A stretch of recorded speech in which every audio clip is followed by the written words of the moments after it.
আসসালামু আলাইকুম ফ্রেন্ডস, আমার চ্যানেলে সবাইকে স্বাগত। মাছ মাংস ছাড়াই ডিমের তরকারি দিয়েও এক থালা ভাত খাওয়া যায় চেটেপুটে, সেই রেসিপিটা তোমাদের সঙ্গে আজকে শেয়ার করব। এই আলু কাটাগুলো দেখতেই পাচ্ছ, এই আলু কাটা দেখে আমার শ্বশুরমশাইয়ের কথা মনে পড়লো। যখন এই তরকারিটা বানাতাম তখন উনি এমন করেই বানিয়ে দিত। আর এই বছরেই তোজো দাদার 2 বছর মারা যাওয়া হলো। জানুয়ারি 13 তারিখে মারা গিয়েছিলেন। তাই আমরা সেই দিন গ্রামের বাড়ি গিয়েছিলাম এবং সেইখানে মাদ্রাসার ছেলে মেয়েদেরকে কিছু খাবার দিয়ে এসেছিলাম। আমি, তোজোর আব্বু আর তোজো 3 জন মিলে গিয়ে ওখানে কিছুক্ষণ সময় কাটিয়েছিলাম। খুব দিনটা সুন্দরভাবে কেটেছিল। অত কিছু না বলে আজকে রেসিপিটা তোমাদের সঙ্গে শেয়ার করছি। প্রথমেই দেখো, কড়াইয়ে তেল দিয়ে আমি আলুগুলো ছোটো ছোটোকে হালকা করে ভেজে নিচ্ছি। আমি কথাগুলো বলতাম না, তবু আমি বললাম, যখন এই আলুগুলো কেটেছি তখন আমার শ্বশুরমশাইকে খুবই মিস করছিলাম, সেই জন্য আমি কথাগুলো তোমাদের সঙ্গে শেয়ার করলাম। এটা কিন্তু আমার উদ্দেশ্য ছিল না কিছু এইসব বলার। যাই হোক, এই আলুগুলো আমি হালকা হালকা করে ভেজে নিলাম। আর সেই ভাজা তেলটা দিয়ে আমি দিয়ে নেব এবার পেঁয়াজের কুচিগুলো। এগুলো আমি হালকা হালকা করে ভেজে নেব একটু। আজকে কোনো মাছ মাংস ছিল না, সেই জন্য ভাবলাম এই তরকারিটা অনেক দিন বানানো হয়নি, তাই বানিয়ে ফেলি। এরপর আমি কুচানো টমেটোগুলো আস্তে আস্তে করে দিয়ে ভালো করে হালকা করে কষিয়ে নিচ্ছি। এরপর যেসব উপকরণগুলো আমি এর সঙ্গে অ্যাড করব সেগুলো কিন্তু তোমরা পরপর দেখতে থাকো। আমি কিন্তু একটা স্পেশালও মশলা দিয়েছি এখানে, সেটাও তোমাদের সঙ্গে আমি শেয়ার করব। একটু হলুদের গুঁড়ো আমি দিয়ে নিলাম। এরপর দিয়ে নিচ্ছি এটা গোলমরিচের গুঁড়ো ভাজা, তারপরে নিয়ে নেবো জিরে গুঁড়ো, তারপরে দিয়ে নেবো একটু ধনে গুঁড়ো। সবগুলো আমি এক এক করে দিয়ে নিচ্ছি। দেখো, পরিমাণ মতো তোমরা দিবে, কারণ আমরা আজকে 2 জন। আর তোজোর দিদা একটু গ্রামের বাড়িতেই আছে, ওই যে বললাম আগেই, সেই উদ্দেশ্যে গিয়েছিলেন উনিও, দিয়ে ওখানেই আছেন। দিয়ে তারপর আমরা এটাকে ভালো করে দেখো নেড়ে চেড়ে নিয়ে লবণ দিয়ে ভালো করে আমি এটা কষিয়ে নিচ্ছি। এরপর এটার সঙ্গে আমি যা অ্যাড করছি স্পেশাল মশলা, সেটা হচ্ছে গোটা জিরে, গোটা ধনে, তারপরে দারচিনি, এর সঙ্গে রয়েছে শুকনো লঙ্কা, সব একসঙ্গে পেস্ট করে আমি এটা রেখে দিই। কারণ যখন আমি কিছু ভালো বানাই, মাছ মাংস বানাই, তখন কিন্তু আমি এটা অ্যাড করি, তাতে সুগন্ধটা খুব সুন্দর বের হয়। একটা খুব সুন্দর সুগন্ধ বেরোচ্ছে।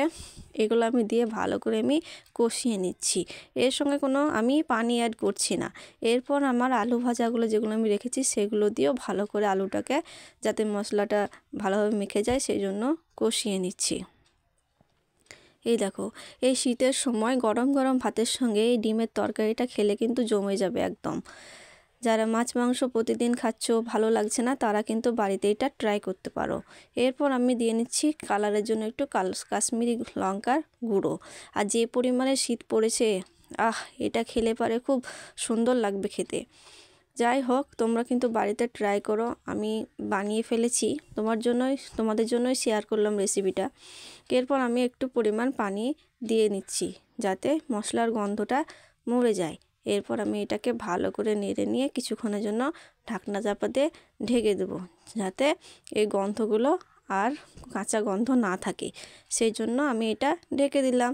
তারপর ঢেকে নিয়ে হালকা পরিমাণে আঁচ দিয়ে এটাকে আমি কিছুক্ষণের পর খুলছি, দেখছি তা খুব সুন্দর সুগন্ধ বেরিয়েছে। আর এই পানিটা আর দিইনি, সেই পানি দিয়েই আমি ভালো করে আবার কিন্তু কষে নিচ্ছি। এই দেখো, আমার কষা হয়ে গিয়েছে।